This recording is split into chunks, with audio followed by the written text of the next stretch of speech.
Hey everyone, it's Grandmaster Josh Friedel. I've been away for a little bit, not away, but I've been very busy actually recording a Chessable course. If you see a green screen behind me, I do not usually have a green screen. So I've been recording that. I should be done recording hopefully by tomorrow, and looking forward to having that come out. It's going to be a continuation of my beginner course.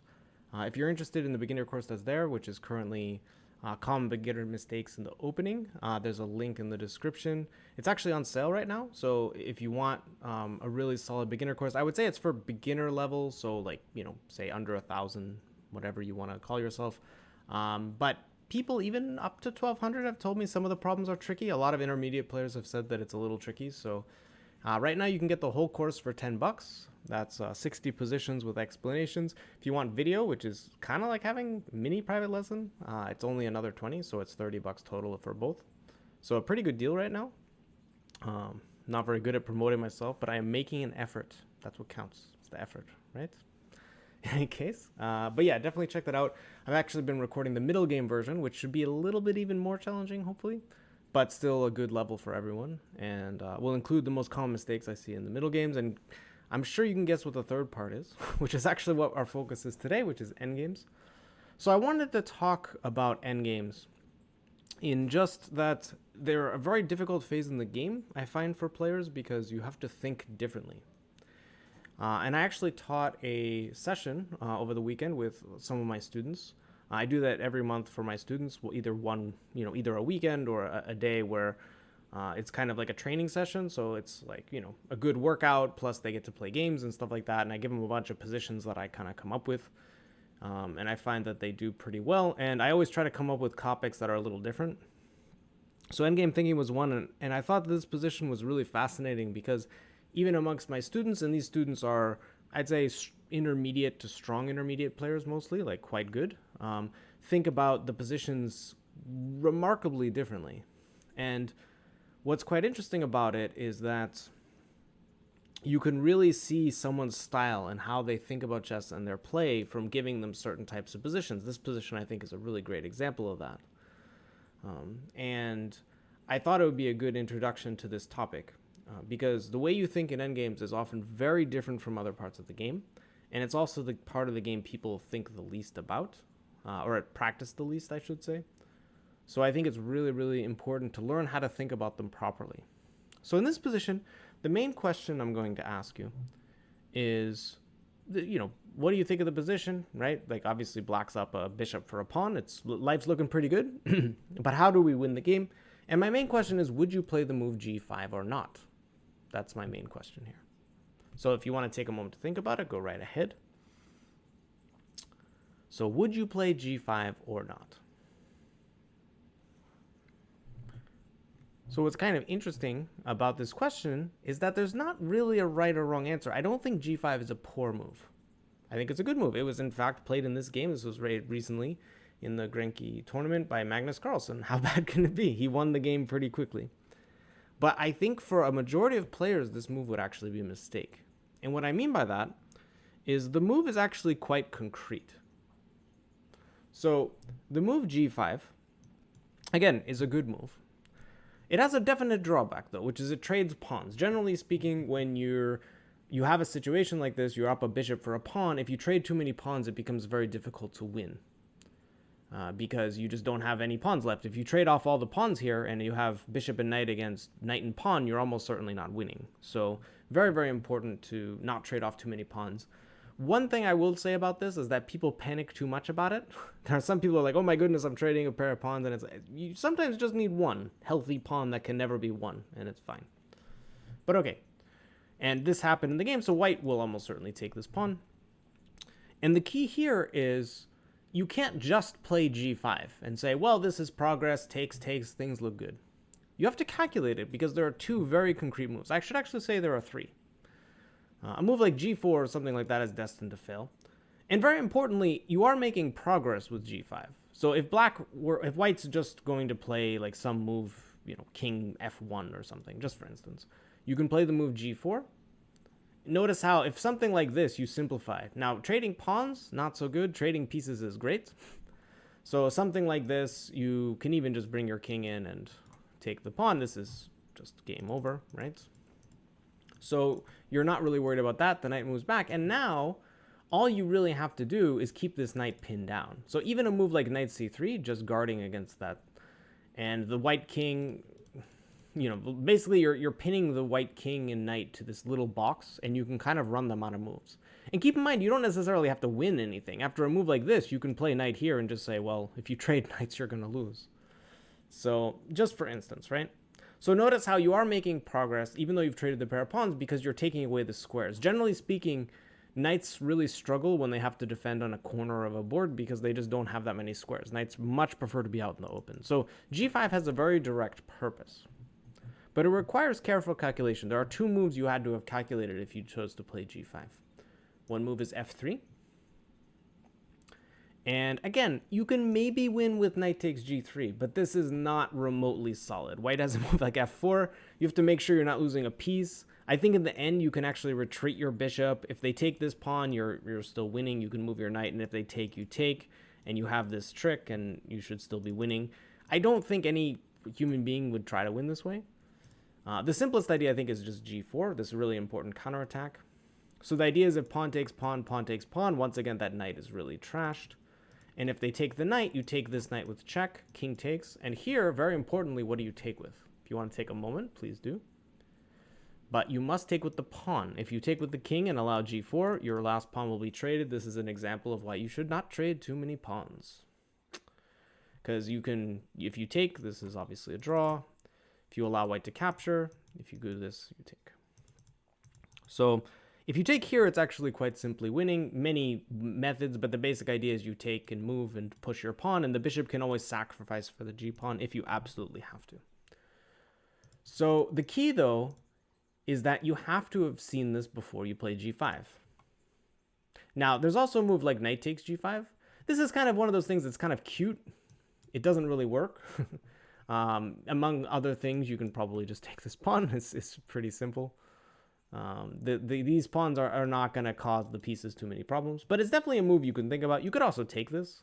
You just have to really make sure that this move is never playable. So after knight here, king h3, for example, you want to play here, or even knight f2 check, and make sure that you don't ever have to deal with the move g4. And once you have this, you can play knight to e3, where it guards the pawn. So for example, you know, something like this, it guards the pawn and this square. You can play king f3 and go after this pawn. Should be relatively simple to win. Again, you have different choices here, but it's a move that you should at least have calculated. And then there's the move f4. So, oh my goodness, everything's hit. Forgive all the arrows. And the idea here, once again, is you absolutely should play g4. Once again, even if pawn takes, you have some kind of miracle win here. This is not what you want to be doing. You're trading pawns. This is just one move away. If I get in g4 and I'm able to trade off your last pawn, you don't win. So this move g4 is absolutely crucial. So once again, if the knight moves, you're just very happy. If it moves to g1, for instance, you can just move your bishop back anywhere, basically. It's fine. So they'll almost certainly take your bishop. You take with check. King takes. And here, they're threatening this, right? So the key is you have this move. So the king will probably go up. If it goes back, you can take the pawn. Notice how this is covered. And if g4, very importantly, you play f4. You do not fall for this. This is just very depressing. So you play f4, and then you win kind of easily. You can, the simplest way is just bringing the king back and collecting the pawn and then starting to push and whatnot. You can also win by doing it directly. In general, I don't recommend that. If you have a sure thing, right, you just do it. It's a little simpler. But you can do it any way you like, as long as you're careful. And after king h4, you play check and take. And the important thing is that you're covering this square. So there's no, like if g4, you can play pawn takes pawn, for instance. And if king g5, you have here, and then the key is your knight's going here to collect the pawn, and you should be able to win. So, g5 was a good move. But how much of that did you see? I want to remind you that Magnus Carlsen played this move, but he calculated all that. I can almost guarantee you he calculated pretty much that whole thing. Maybe he made a shortcut here or there. Maybe he could have miscalculated. It's possible. But in general, when he played g5, he didn't go Oh my goodness. Ah, f4. Thank goodness I have g4. That's not how he thought, right?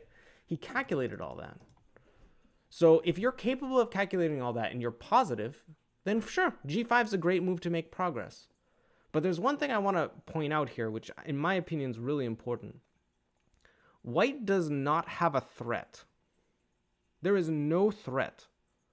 White's not going to save this game by like doing something, right? White is sitting. If your opponent is sitting, and this is going to be really true in our next example, you do not have to hurry. There is no rush to play g5 as fast as you possibly can. A move I like personally is this. Now there's no f4 with tempo anymore. There's none of that. I'm ready to play g5 whenever I'd like. No problem. If the knight goes back trying to get out, I'll probably play knight d2 and say no thank you.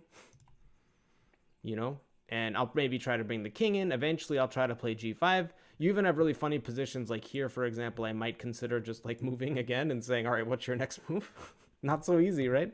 If you play here, if you play knight g1, I'll probably play this g5 idea again. If you move your king, I can probably bring my king in. If you try to go here, I go here. Knight can't move. It's almost laughable, right? Now, again, I'm not saying this is better than what he did. Of course it's not better. What he did won. There's no reason to second guess yourself if you're calculating a winning line. But being able to identify that your opponent has no clear plan is very, very important.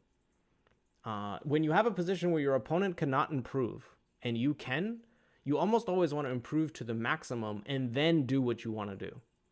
The reason for that is because they can't improve, so you're making these improvements for free. And this is really hard thinking for players used to the middle game, where usually time is a big factor. There are certain middle game positions, if you're crushing your opponent, like say you're attacking them and their attack isn't even off the ground in opposite side castling, something like this, you sometimes can take your time and attack perfectly and get everything right, and you don't have to worry about defensive resources, but almost always they will at least be able to bring a defender in. That will make life harder. They'll be able to counterattack you, and then you'll wish you had played faster. By faster, I don't mean the speed with which you play your moves. I mean like how aggressively you attack. In an endgame, in certain endgames, it's quite often you get positions your opponent cannot improve and they are sitting. If your opponent is sitting, take your time. Do not rush at all. And the main reason, again, is that if they can't improve, you can make everything nice and perfect. And I think that in a position like this, that's a perfectly legitimate way to do it. For someone of Magnus's caliber, calculating g5 is not a big deal. He can just do it, right?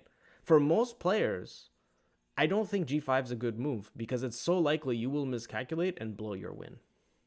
And keep in mind, you know, not every situation it's going to work out, right? There are some they can play f4 and it's not so easy. And if you're ever unsure, just realize, wait, I don't have to rush. Take my time, get my bishop on a better square, make everything perfect. And that actually will really be great leading into my next example, is this position, right? So kind of an interesting situation that's has some similarities. So take a moment, try to figure out how you would play as white. Obviously, we're trying to win. We have black's king is off in La La Land, and these pawns are weak. The question is, how do we actually accomplish it?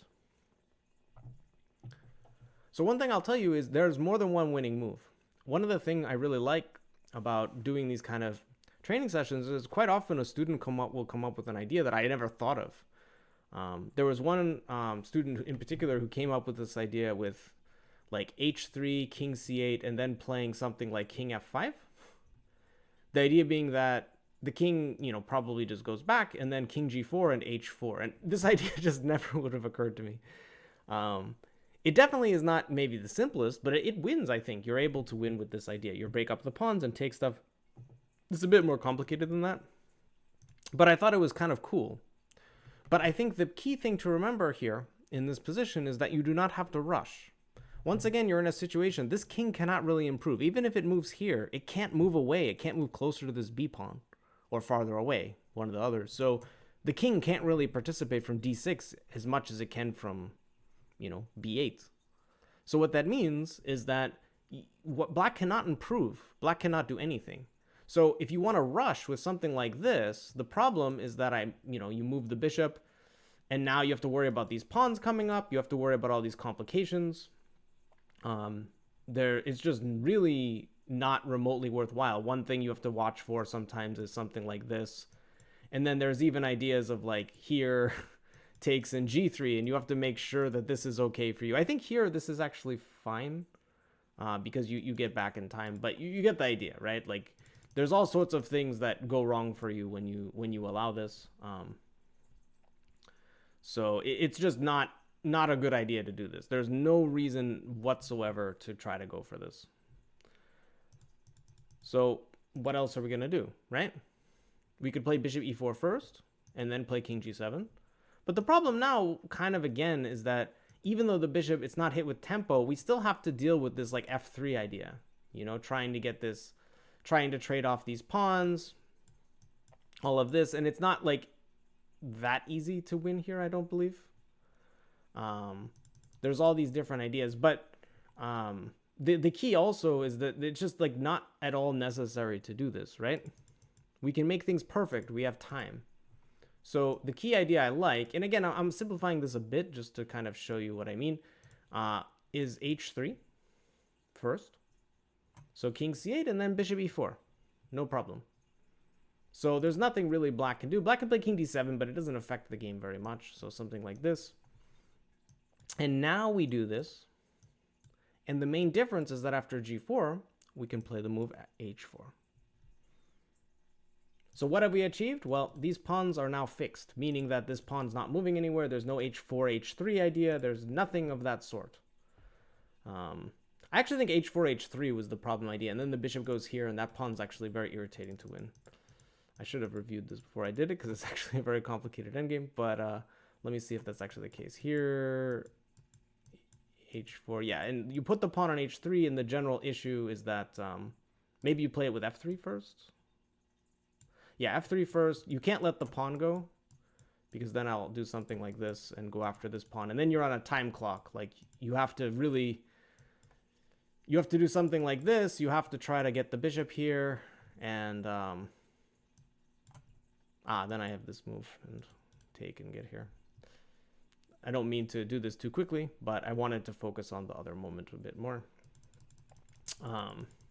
So yeah, I'm doing this on the fly a little bit. I'm sure there are some mistakes. Again, the main purpose, though, is that there's no reason to do it that way, right?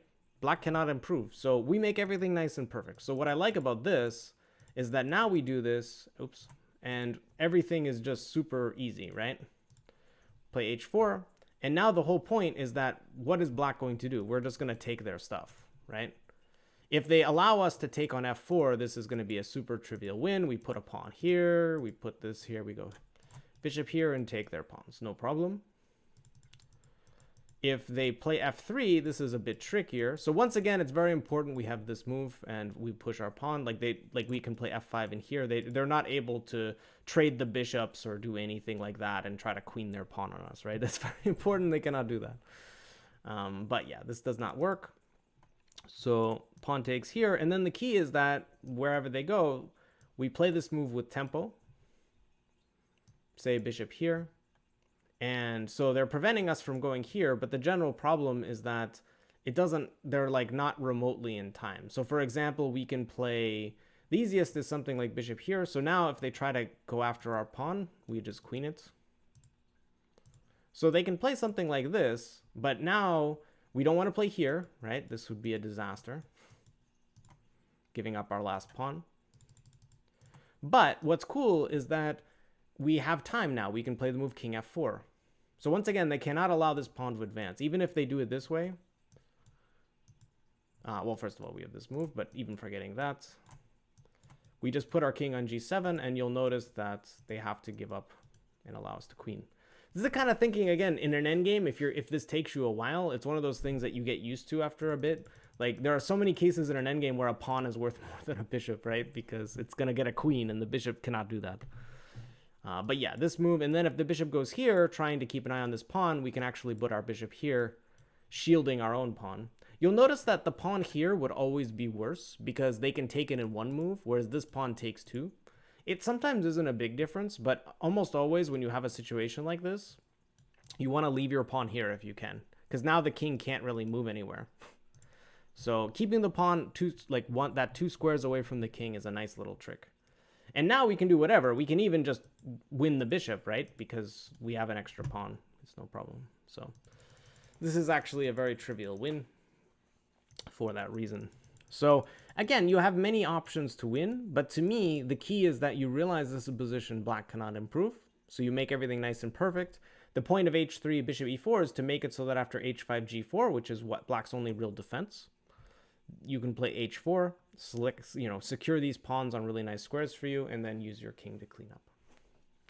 So kind of like a nice little example. But I did want to conclude with this position. This was actually a really fascinating kind of position. Once again, these are, from GM games, they're relatively complicated. They didn't have a lot of time left, so it's very easy to make mistakes. But I mostly am showing this so you kind of get an idea for the thinking in particular. I'm still trying to show you some of the lines, of course, and but I'll fully admit that like sometimes I'm showing things I haven't analyzed before, so it might not all be perfectly accurate. It's more about the type of thinking you should use, and then then this is what I have to calculate. I made it kind of clear in the first example what you have to calculate to play g5. But now you have this position, and the question is, how do you play as black? So again, if you want to pause, go ahead. The two main options to me are the moves king takes h4 and g5. There are lots of details here, so it's not that simple whether it's purely strategic. But there's one thing that's extremely important in a position like this. There are certain positions where the material count is like essential. You want to be up as many pawns as you can. So taking on h4 is kind of a no-brainer because you want to have the 3 versus 2. In situations like this where it's a race, you really want to make sure that you are fast, right? It's a race. Being fast is kind of important. Now, if you can slow down your opponent, that can be a very worthy cause. Sometimes that's absolutely necessary. But here, you want to get off the ground as quickly as you can. So for that reason, g5 is by far the most natural move to me. So first of all, if they take on f6, you have different options. Taking with the king, I think, is fine. Taking with the pawn is also quite good. I mean, the pawn gets to h2 in a hurry, right?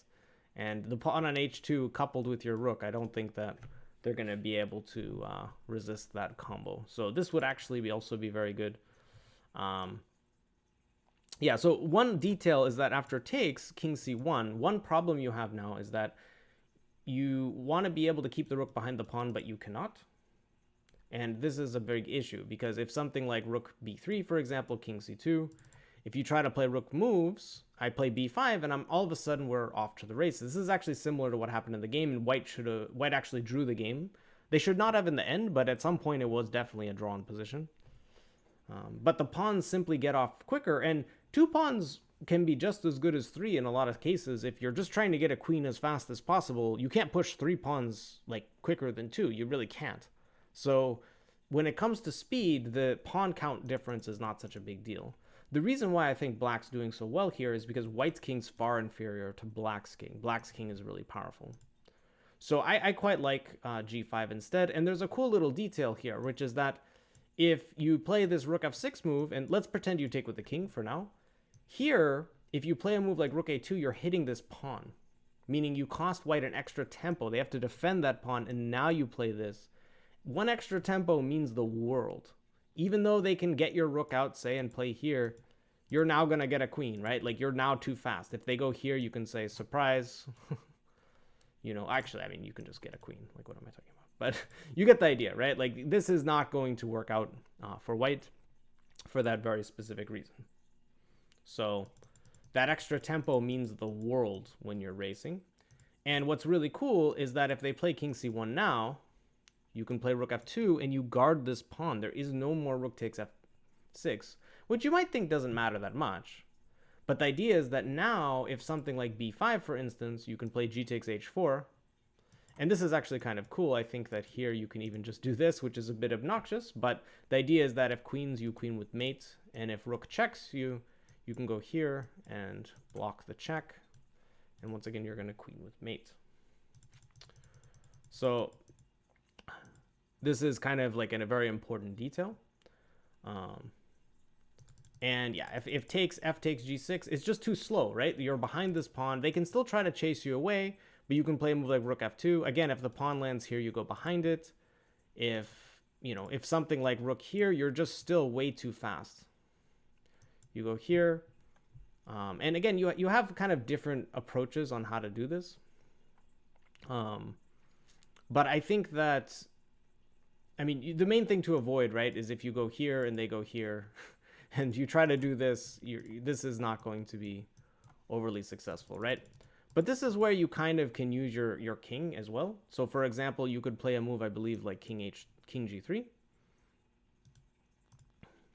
And the idea now is that if they go here, you can actually go here and put the rook here.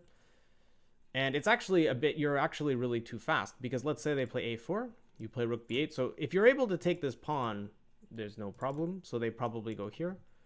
And now you play h2, and what's cool is if a5, you can take this pawn. Notice if takes, then check. So they're a bit slow. You have to be careful about stuff like this. But the nice thing is that they can't check you to death here, because you can always, you have a couple options. You can do this kind of thing. You have to be careful that they don't win your pawn or something. But probably can push. Or the other way is actually just going back here and using the pawn as a shield. This is very common. And you'll notice that even if they go for this, almost for sure, your pawns are just too fast. Now, if they start checking, you can just run and you're going to get a queen. You have to be a bit careful, but your pawns are way faster than white's. So again, maybe a bit of a lazy variation, but you kind of get the idea, right? That your pawns are simply faster. And the big thing is that your king accompanies your pawns, whereas this king does not support white's. So even though you still have to calculate very carefully, like do not play like, you know, here it's kind of obvious you should be pushing your pawn, but in general, be very careful. There is a moment you have to bring the rook back, as you saw. You can't do it. You have to calculate very carefully if you're in these kind of positions. But what's extremely important is that you understand that you're racing, meaning speed is like a huge factor, and you have to think about speed being number one. While also having the thing in mind that you have to be as fast as possible, but there are moments where you must slow your opponent down. If your opponent just like, you know, shoves one pawn, oftentimes it just takes one rook move to stop it. That's no big deal.